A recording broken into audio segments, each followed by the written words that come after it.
कि आज की रात सबसे काली रात होने वाली है। क्या अगले कुछ घंटों में बहुत बड़ा विनाश हो सकता है? ये सवाल इसलिए उठ रहे हैं क्योंकि ट्रंप ने हॉर्मुज खुलवाने के लिए ईरान को जो 48 घंटे का अल्टीमेटम दिया था, वो आज रात खत्म हो जाएगा। और इस बीच खाड़ी में अमेरिकी मरीन सैनिकों की तेजी से बढ़ोतरी हो रही है। चौंकाने वाली खबर है। अमेरिकी अधिकारी भी कह रहे हैं, ये खुलासा हुआ है रिपोर्ट में, ये मरीन सैनिक यहाँ केवल दिखावे के लिए नहीं आ रहे हैं, यानी कुछ होगा जिससे दुनिया की धड़कनें भी बढ़ गई हैं। तो दूसरी तरफ ईरान भी धमकी का जवाब धमकी से दे रहा है। वो पलटवार में कह रहा है कि अगर अमेरिका ने पावर प्लांट पर हमला किया तो पूरे इलाके को, वो सारे प्लांट को तबाह कर दिए जाएंगे जो अमेरिकी अड्डों को बिजली सप्लाई करते हैं। साथ ही उस आर्थिक, औद्योगिक और ऊर्जा बुनियादी ढांचे को भी समाप्त कर दिया जाएगा, तबाह कर दिया जाएगा, जिसमें अमेरिकियों की हिस्सेदारी है। ईरान कह रहा है कि अमेरिका ने हमारी ताकत देखी नहीं है, जंग के मैदान में दिखाई जाएगी। तो क्या आज की रात के बाद बहुत बड़ा विनाश तय है? क्या अमेरिका, इजराइल ईरान पर भयानक हमला कर सकते हैं? आखिर क्या क्या संकेत मिल रहे हैं? इसी विषय पर करते हैं चर्चा। नमस्कार, मैं हूं अंकुर, आप देख रहे हैं सत्येंद्र का शो बेबाक मुकेश, जहां सच दबाया नहीं जाता, सामने लाया जाता है। मुकेश जी, घंटे तो खत्म होने वाले हैं, अल्टीमेटम काउंटडाउन शुरू हो चुका है और बयानबाजी बहुत भयंकर हो रही है। और जो मैंने अभी खबर बताई कि सैन्य मौजूदगी और बढ़ाई जा रही है खाड़ी के देशों में अमेरिका की तरफ से। क्या क्या संकेत हैं ये सब? अंकुर जी, जैसा आपने बताया, ये दोनों पक्ष हैं, वो एक थ्रेशोल्ड को पार कर रहे हैं, एक और रेड लाइन को पार कर रहे हैं, और ये रेड लाइन एक महाविनाश की तरफ ले जा रही है। अमेरिका ने धमकी दी, डोनाल्ड ट्रंप ने धमकी दी, 48 घंटे के अंदर आप होर्मुज जल डमरू मध्य पूरी तरह से खोल दो, वरना हम आपके पावर प्लांट्स पर हमले करेंगे, पूरा जो इंफ्रास्ट्रक्चर है उसको तबाह कर देंगे और सबसे शुरुआत करेंगे सबसे बड़े पावर प्लांट से। तो अगर ये पावर प्लांट पर हमले शुरू होते हैं तो ईरान में एक जबरदस्त क्राइसिस आना लाजमी है कि बिजली की सप्लाई पर बहुत कुछ जो सिविल इंफ्रास्ट्रक्चर है वो डिपेंड करता है, वो तबाह होना शुरू हो जाएगा और आम नागरिकों को बहुत ज्यादा दिक्कतें होंगी। यहाँ ये बता देना जरूरी है कि जिनेवा कन्वेंशन के अनुसार बिजली पानी पर हमला नहीं किया जाना चाहिए, लेकिन डोनाल्ड ट्रंप ने यही धमकी दे डाली है, यही करने जा रहे हैं। इजराइल तो पहले से कर ही रहा है, उसे तो किसी कन्वेंशन, किसी नियम कानून की परवाह नहीं, लेकिन अब अमेरिका करने जा रहा है, और चूंकि अमेरिका करने जा रहा है तो ईरान को भी जवाब देना है। ईरान ने भी जवाबी हमले में साफ साफ कह दिया है कि वो भी ये तमाम देशों पर हमला करेगा, न केवल अमेरिकी हमले का जवाब देगा, न केवल इजराइल पर हमले जारी रखेगा, बल्कि जो अमेरिका के समर्थक देश हैं, अरब मुल्क हैं, उनमें अभी तक उसने पावर प्लांट्स पर हमले नहीं किए हैं। जो उनकी एनर्जी फैसिलिटीज है उनमें से कुछ पर हमले किए हैं। कुछ जो डाटा सेंटर्स हैं, अमेरिकन कंपनियां हैं, उन पर कुछ हमले किए हैं। और सबसे बड़ी बात, डीसैलिनेशन प्लांट्स, जिसमें खारे समुद्र के खारे पानी को मीठा बनाकर आम लोगों को सप्लाई किया जाता है, उस पर हमले नहीं किए। लेकिन अब ईरान कह रहा है कि हम इन सब पर हमले करेंगे और जबरदस्त तरीके से हमले करेंगे। अगर डीसैलिनेशन प्लांट्स पर हमले होते हैं तो सऊदी अरब और संयुक्त अरब अमीरात की 90% आबादी के लिए पानी मुश्किल हो जाएगी। जी, ये बात अमेरिका ने भी कही जो आप कह रहे हैं कि पानी के प्लांट पे करेंगे उस पे। तो ईरान ने कहा है कि आप हमारे अगर बिजली पावर प्लांट्स पे करेंगे तो हम आपके पावर प्लांट्स पे करेंगे। आपने हमारे अस्पतालों पे किया, आपने हमारे स्कूलों पे किया, हम वो नहीं करेंगे। हम जैसे को तैसे का जवाब देंगे, साफ साफ उन्होंने ये कहा है। और जो आप बात करें वो नहीं होने जा रहा है। आप कुल मिलाकर जो उनके हिसाब से समझ आया, फिर उसके बाद अमेरिका ने फिर कहा कि ये नागरिक ठिकानों पर हमला कर रहे हैं। 300 नागरिक ठिकानों पर हमला कर दिया ईरान ने फिर कहा कि हमने नहीं किए हैं। तो कुल मिलाकर एक छवि बनाने की कोशिश की जा रही है ईरान की कि ये कितने खतरनाक हैं आम लोगों के लिए और हमारा हमला जायज था। तो ईरान ने तो कह दिया कि हम नहीं करने वाले हैं, लेकिन अमेरिका कह रहा है, जो आप बात कर रहे हैं। हाँ, नहीं, ईरान कह रहा है कि करेंगे। अगर अमेरिका हमले करेगा तो ईरान भी हमले करेगा, ये साफ कह दिया है। ये धमकी के जवाब में उनके जो स्पीकर हैं, उन्होंने बिल्कुल खुली चेतावनी दी है कि हम चुप नहीं बैठेंगे। क्या ईरान चुप बैठेगा? ईरान भी हमले करेगा और इन चीजों पर हमला करेगा। ये उसने स्पष्ट कर दिया है। और उसने ये भी कह दिया कि होर्मुज जहां से अभी कुछ शिप्स जा रहे थे वो भी टोटल बंद हो जाएगा।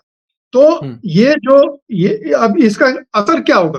पहली बात तो अगर अमेरिका या ट्रंप तय करते हैं कि ये 48 घंटे की अवधि के बाद होर्मुज का खुलना तो असंभव है, नामुमकिन है, वो ईरान हाँ। खोलने नहीं चाह रहा है।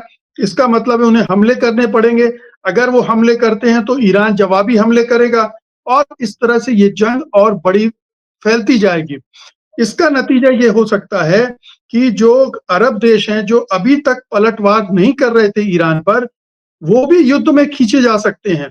जब उनके सिविलियंस को भी दिक्कत होने लगेगी तो वो भी युद्ध में जंप कर सकते हैं, वो युद्ध में कूद सकते हैं। फिर नाटो देश जो अभी तक ना कर रहे हैं वो भी कूद सकते हैं और इधर से रूस और ईरान चीन की भूमिका बढ़ सकती है।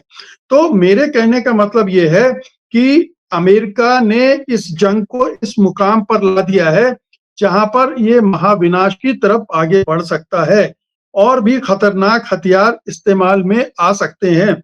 मैं अभी रूस के डिफेंस मिनिस्टर की प्रेस कॉन्फ्रेंस सुन रहा था। वो कह रहे थे कि ईरान के पास अभी ऐसे ऐसे हथियार हैं जो अभी उसने सामने ही नहीं लाए हैं और पूरे यकीन के साथ कह रहे थे वो कि इसका असर भयानक होगा अगर युद्ध बढ़ता है। तो उन्होंने चेतावनी भी दी अमेरिका इजराइल को कि बेहतर होगा कि युद्ध अभी खत्म किया जाए। लेकिन जैसा कि आप देख रहे हैं ट्रंप ने इसे अब अपनी प्रतिष्ठा का सवाल बना लिया है। अब वो पीछे हटते हैं तो उनकी मुश्किल, आगे बढ़ते हैं तो मुश्किल। अगर मान लीजिए इस हमले के बाद वो खर्ग हाईलैंड पर कब्जा करने पहुंच जाते हैं, फुट्स ऑन द ग्राउंड रख देते हैं, अमेरिकी सैनिकों को जमीन पर उतार देते हैं जमीनी युद्ध के लिए, तो सोचिए जंग कितनी लंबी खिंच रही है। इस अगर ये आज की रात ये होता है तो ये माना जा रहा है कि ये जंग फिर 6 महीने कम से कम खिंच सकती है। और अगर फुट सोल्जर आते हैं तो फिर और लंबी चल सकती है। तो ये थ्रेशोल्ड की जो बात कर रहा था मैं जो हाँ। रेड लाइन की बात कर रहा था वो वहां पहुंच गए हैं जहां पर युद्ध और विकराल होगा, भयानक होगा और महाविनाश होगा दोनों तरफों से। आपने महाविनाश का जिक्र किया तो दोनों तरफ परमाणु केंद्रों के आसपास हमले हो चुके हैं। ईरान ने भी संकेत दे दिया इजराइल के पास हमला करके, उस पर ना करके, और कोई उनका आयरन डोम वगैरह कोई बचा भी नहीं पाया, आराम से जाके वहां पर अटैक हो गया।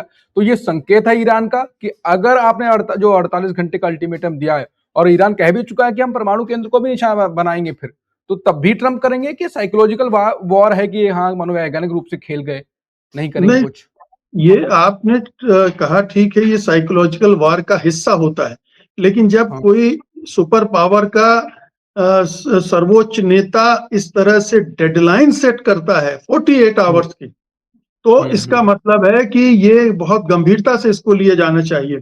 अनलेस बैक चैनल कोई डिप्लोमेसी हो रही हो, ट्रंप को कोई समझा पा रहा हो कि ये हम्म। खतरनाक कदम मत उठाइए, ठीक है आपने घोषणा कर दी तो चलिए थोड़ा बहुत बम पटाखे फोड़ दीजिए। लेकिन अगर आपने वो जो तबाही वाला मंजर वहां पर क्रिएट करने की कोशिश की और हम्म। ईरानी जनता को, जो 9 करोड़ जनता है, उसको तकलीफों में डाला, तो बड़े पैमाने पर न केवल जानो माल का नुकसान होगा बल्कि एक तरह के बड़ा पलायन भी शुरू होगा। और ये सारा पलायन यूरोप की तरफ होगा। यहां से निकल निकल के लोग या अरब मुल्कों से निकल के लोग कहाँ जाएंगे? वो भागेंगे, यूरोप की तरफ भागेंगे। और यूरोप पहले ही शरणार्थियों की समस्या से जूझ चुका है, तो उसके लिए भी एक बड़ी क्राइसिस हो जाएगी। तो ट्रंप अपने शक्ति के दंभ में है, वो सबक सिखाना चाहते हैं ईरान को जिसका कोई मतलब नहीं है। होर्मुज खुलवाना उनके लिए अब करो या मरो जैसी स्थिति हो गई। लेकिन अगर वो ये हस्तक्षेप करते हैं तो पेट्रोलियम पदार्थों का दाम एकदम से चढ़ेगा। कई लोगों का मानना है कि इसके बाद 125 से $150 प्रति बैरल तक चला जाएगा। तो आप समझ सकते हैं कि इससे पूरी दुनिया की अर्थव्यवस्था पर भी एक तबाही आ जाएगी। और भारत और जो दूसरे मुल्क हैं जिनकी अर्थव्यवस्था इतना बोझ नहीं झेल सकती, उनके लिए बड़ी मुसीबत खड़ी हो जाएगी। तो जो महाविनाश है वो चौतरफा होगा। वो जमीन पर भी होगा, अर्थव्यवस्था पर भी होगा और दो तरफा होगा। अगर ईरान के पास इतना असला है, इतने गोला बारूद और हथियार हैं कि वो लंबे समय तक लड़ सकता है, तो ये लड़ाई, अगर ये हमला होता है तो उस लड़ाई को और लंबा खींचेगी।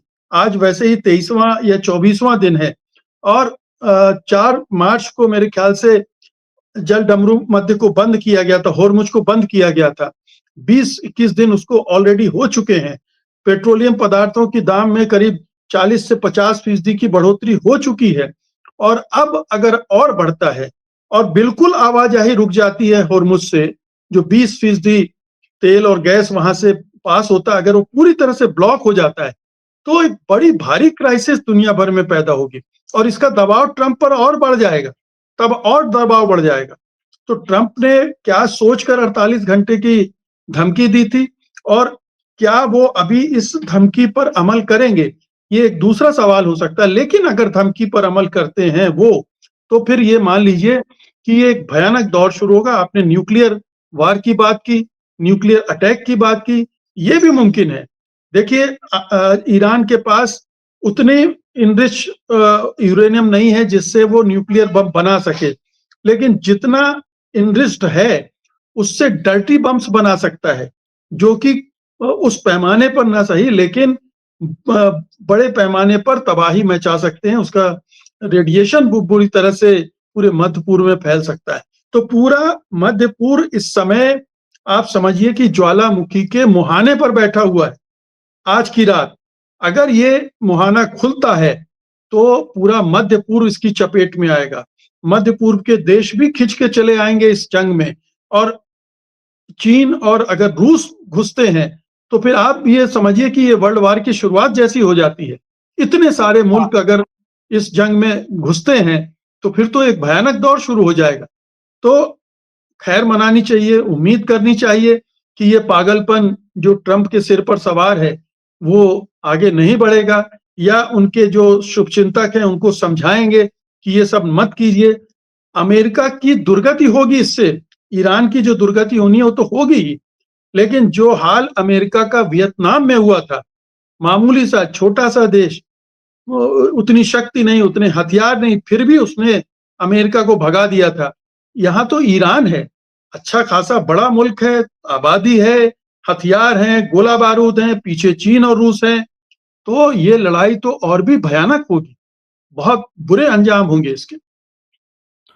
बिल्कुल, ये चर्चा बिल्कुल जो मुकेश जी ने लास्ट में कहा कि तीसरा विश्व युद्ध की चर्चा भी हो रही है कि अगर किसी सनकी ने अगर परमाणु हमला कर दिया, और जो कि हो भी सकता है जिस प्रकार की बयानबाजी हो रही है, तो ये बहुत बड़ी विनाशकारी एक रात भी हो सकती है। लेकिन साथ में ये भी चर्चा है कि क्या ये बंदर घुड़की है, ये ऐसी ईरान भी कह रहा है कि आपको हमारी ताकत नहीं पता है, वो भी अपना मनोवैज्ञानिक गेम खेल रहा है, या ट्रम्प खेल के बाद में कहेंगे कि हमारी बातचीत हो गई है और बिल्कुल वो खत्म है, उनको हम समझा लेंगे। लेकिन आज रात देखने वाली होगी, काली तो होगी दोनों तरफ से, और काली ना हो जाए अगर वहां पर कुछ हुआ तो वो भी देखते हैं। हम आपके सामने खबर लेकर आते रहेंगे, तब तक के लिए नमस्कार। Copyright disclaimer under Section 107 of the Copyright Act 1976. Allowance is made for fair use for purposes such as criticism, comment, news reporting, scholarship, and research. Fair use is a use permitted by copyright statute that might otherwise be infringing.